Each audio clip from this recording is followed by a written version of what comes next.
우리 영상으로 함께 새벽 예배 드리는 제들도 주 안에서 사랑하고 축복합니다. 큰 은혜 받으시기 바랍니다. 오늘 본문 말씀은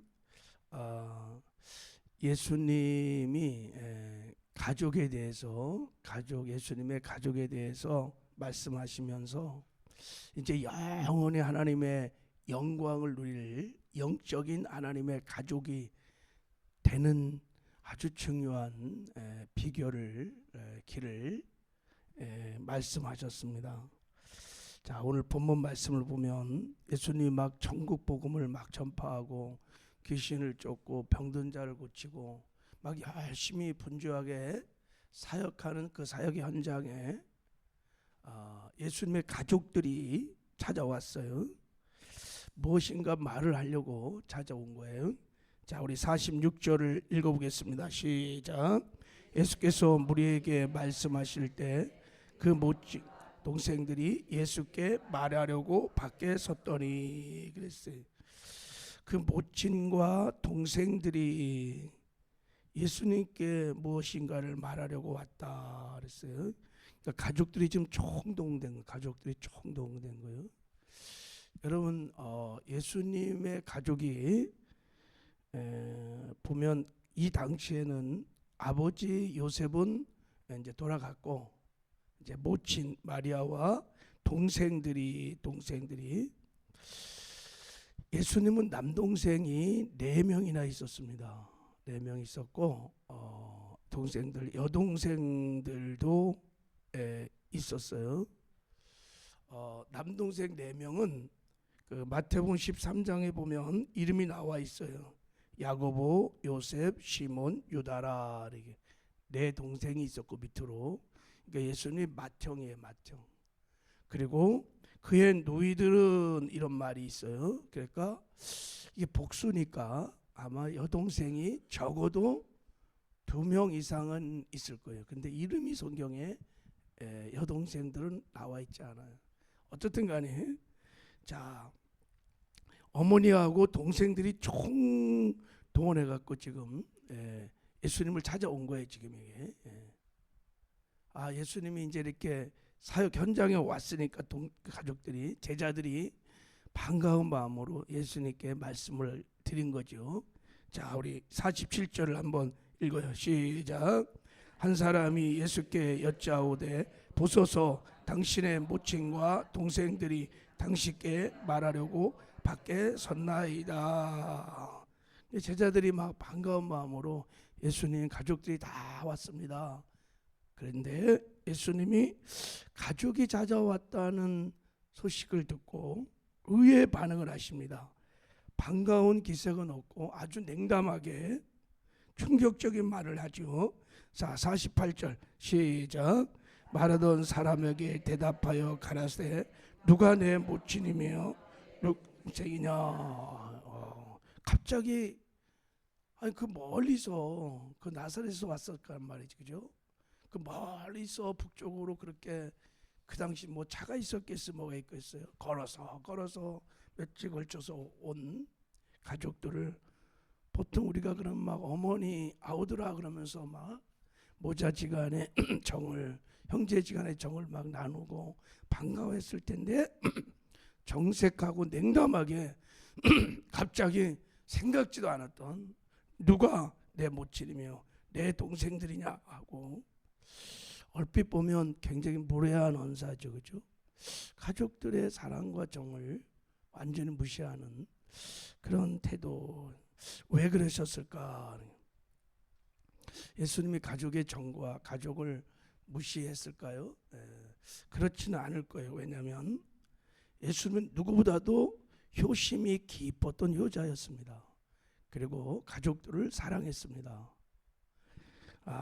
예수님이 태어난 곳이 베들레헴이고 사신 곳이 나사렛인데 아마 아버지 요셉이 좀 일찍 돌아간 것 같아요. 그러니까 맏형인 예수님이 아버지가 했던 그 목수일을 위임받아 갖고 동생들을 다 부양했단 말이에요. 동생들을 다 가르치고 양육하고 그리고 어머니도 얼마나 효성이 깊냐면 십자가에 못 박힐 때 누구를 기억했냐면 마리아를 여자야 보소서 하면서 자기가 가장 사랑했던 요한에게 어머니를 부탁한다고요. 여기가 네 어머니라 그러면서. 여러분, 사람이 막 죽어갈 때 그 고통 중에 어머니 마리아를 기억하고 그걸 끝까지 부탁하는 그런 마음을 보면 예수님은 효자 중에 효자였을 것입니다.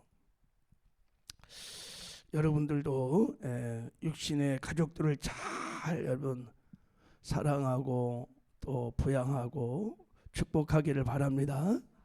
우리 예수 믿는 사람들은 육신의 가족도 잘 돌보셔야 합니다. 만약에 육신의 가족들을 무시하고 막 그러면 디모데전서 5장 8절에 보면 누구든지 자기 친족 특히 자기 가족을 돌아보지 아니하면 믿음을 배반한 자요 불신자보다 더 악한 자라 이렇게 말했어요. 그러니까 정말 우선을 두고 가족들을 여러분 잘 사랑하고 돌보고 축복해야 될 줄 믿습니다. 왜 이런 말씀을 제가 드리냐면 이 본문을 혹시 여러분이 오해하실까봐 그런 거예요. 이게 하나님의 뜻이에요. 가족들을 잘 돌보는 것이. 할렐루야. 자, 예수님은 어떻든 자 30세까지 이렇게 육신의 가족들을 성실하게 돌보시다가 이걸 예수님의 사생애다 그래. 사생애. 30이 딱 돼갖고 예수님이 이제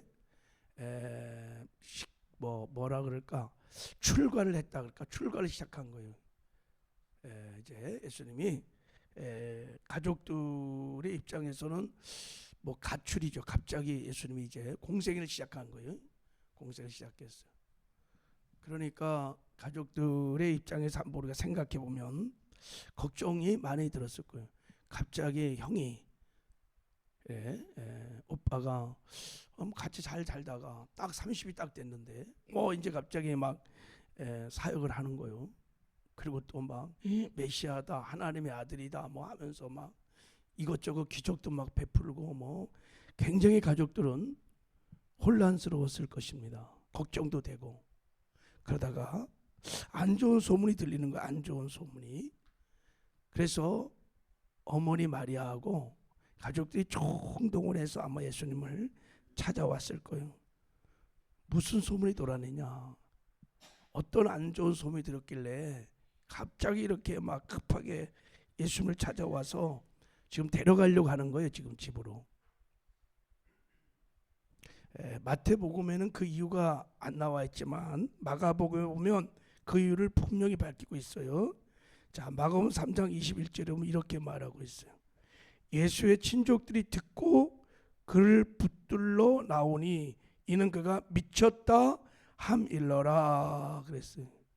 예수님이 미쳤다는 소문이 바닥에 번진 거예요. 바닥에. 그러니까 가족들이 우리 형이 오빠가 미쳤구나 이거.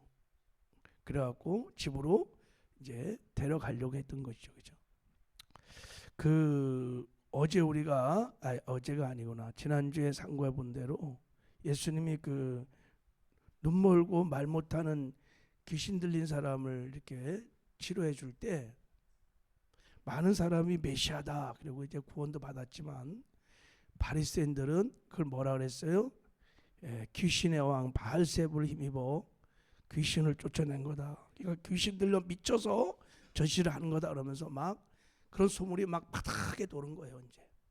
이제 그것도 이제 가족들에게 다 들려준 거죠. 당신 아들이 미쳤다. 형들이 미쳤다. 그러니까 형이 미쳤다. 막 이런 소리를 들으니까 그때 이제 가족들이 야 우리 형이 진짜 그러지 않아도 이거 심히 걱정이었는데 이게 미쳤구나. 인간적으로 생각해 보면 가족의 입장에서 보면 이건 정말 충격 중에 충격인 거예요. 그들은 예수님이 메시아라고 믿지 않았습니다. 요한복음 7장 5절에 보면 이는 그 형제들까지도 예수를 믿지 아니함이라 그랬어요. 동생들은 언제 예수님을 믿었냐면 예수님이 사망 권세를 파하고 부활하셨을 때 죽는 걸 봤어요. 근데 죽은 형이 오빠가 부활한 거야.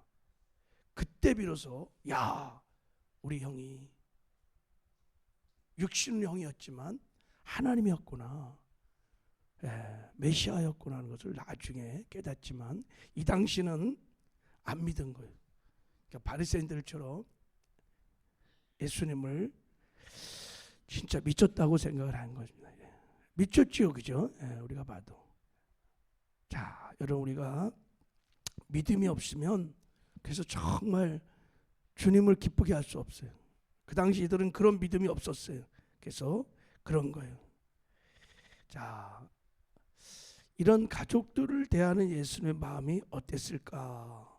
가족들조차도 자기를 메시아로 안 믿는 거예요. 미쳤다고 매도하는 거예요. 그리고 바리새인들이 예수님의 사역을 막 귀신의 왕 바알세불을 힘입어 막 했다는 것은 무슨 죄라 그랬어요? 성령 회방죄예요. 성령을 모독하는 무서운 죄, 영원히 사함이 없는 죄예요. 지금 가족들이 그런 상황에까지 왔다는 거예요. 지금 이 본문을 우리가 잘 이해를 해야 돼요. 예수님 왜 이렇게 냉담하게 그렇게 말을 했는지. 그래서 영적으로 보면 바리새인을 통해서 성령을 해방했던 사단이 지금 사랑하는 가족들을 교묘하게 미혹해갖고 지금 예수님의 사역을, 지금 하나님의 뜻을 이루어가는 사역을 지금 방해하고 있었던 거예요. 예수님은 그것을 갈파했어요. 다 보고. 그래서 예수님이 하나님의 뜻을 이루어가는데 방해가 되거나 마귀의 하수인이 될 때는 예수님은 단호하게 대적하십니다. 베드로가 하나님의 뜻을 가로막으려고 했어요. 그럴 때 베드로를 향해서 예수님 뭐라고 그러냐면, 사단아 내 뒤로 물러가라 하면서 네가 하나님의 일을 생각하지 않고 육신의 일 생각하는 거구나, 막 대적했어요. 아마 제가 목회하면서 야, 저건 하나님의 뜻이 아닌데, 저건 분명히 미혹된 거야. 그래서 막 사탄아 귀신 들렸다 물러가라 그랬어. 아마 다 뒤집어지고 시험 들고 교회 안 나온다고 벼르비지를 나갈 거예요. 근데 실제 예수님은 그렇게 하셨어요. 딱 분별해서 저게 아니다 하면은 단호하게 하나님의 뜻을 방해하는 것에 대해서는 단호하게 대처를 한 거예요. 자, 이런 배경으로, 이런 분위기에서 지금 예수님이 누가 내 모친이며 내 동생이냐 하면서 말씀을 하셨던 것입니다. 할렐루야. 자, 이제 이 사건을 통해서 하나님 우리에게 말씀하고 싶은 메시지가 뭘까? 제가 묵상하면서 먼저는 우리가 신앙의 길을 때론 가족의 정을 초월해야 한다는 거예요. 가정의 정을 넘어서 하나님이 기뻐하시는 삶을 그때 우리가 살 수 있다는 거예요. 하나님의 뜻과 가정의 정과 사랑이 부딪힐 때는 뭐를 먼저 선택해야 되냐면 하나님의 뜻을 선택하셔야 합니다. 할렐루야. 예수님 당시에 가족들은 굉장히 예수님의 그런 말을 듣고 서운했을 거예요. 자, 여러분, 아브라함도 하나님의 명령을 따라 정든 고향, 친척, 아버지 집을 버리고 떠났어요. 하나님 명령하시니까 자기 아내하고도 상의하지 않고 독자 이삭을 모리아산에서 번제물로 드렸어요. 이게 신앙이에요. 신앙의 마지막 성숙의 극치는 가족의 정을 넘어서는 거예요. 자, 이건 끊기가 쉽지 않습니다. 그래서 교회 안에 얼마나 많은 문제가 생기냐면 이 가족의 때문에 그래요. 이게 막 헷갈리는 거예요. 하나님의 뜻과. 그럼 보통 열의 9은 가족을 선택합니다. 그래서 시험 들고 막 난리법석을 뜨는 거예요. 우리 아이를 뭐 교사가 무시했다 하면서 막 난리법석을 뜨는 거예요. 여러분, 주기철 목사님의 사모이신 오정모 사모님은 감옥에 돌아온 남편 주기철 목사님에게 대문도 열어주지 않았어요. 감옥으로 돌려보냈어요. 그리고 내 뜻대로 하지 마옵시고 아버지 뜻대로 하시옵소서. 나중에 주기철 목사님도 가족의 품으로 갈 것인가, 십자가 길을 끝까지 걸을 것인가. 그 기로에서 결국 가족을 포기하고 십자가 길을 걷습니다. 우리는 때로 예수님처럼, 아브라함처럼, 오종문 사모님처럼 가족의 사랑과 정을 초월하는 신앙의 길을 걸 때가 있습니다. 그럴 때 여러분 이 본문을 생각하시고 하나님의 뜻을, 복음과 교회를 위하여 먼저 선택하는 은혜가 있기를 바랍니다. 하나님 분명히 말씀하셨습니다. 누가복음 14장에 물은 내게 오는 자가 자기 부모와 처자와 형제와 자매와 더욱이 자기 목숨까지 미워하지 않으면 능히 내 제가 되지 못하고, 누구든지 자기 십자가를 지고 나를 따르지 않는 자는 능히 내 제자가 되지 못하리라. 여러분 가운데 가정의 정을 초월해서 지금 십자가 길을 걷고 있는 분들도 있을 거예요. 잘했습니다. 하나님의 가족이라 칭함을 받을 수 있는 주님의 제자가 되는 길을 걷고 있는 하나님이 꼭 축복할 줄 믿습니다. 지금 이 길을 걸어갔던 대표적인 사람들이 예수님의 제자들이에요.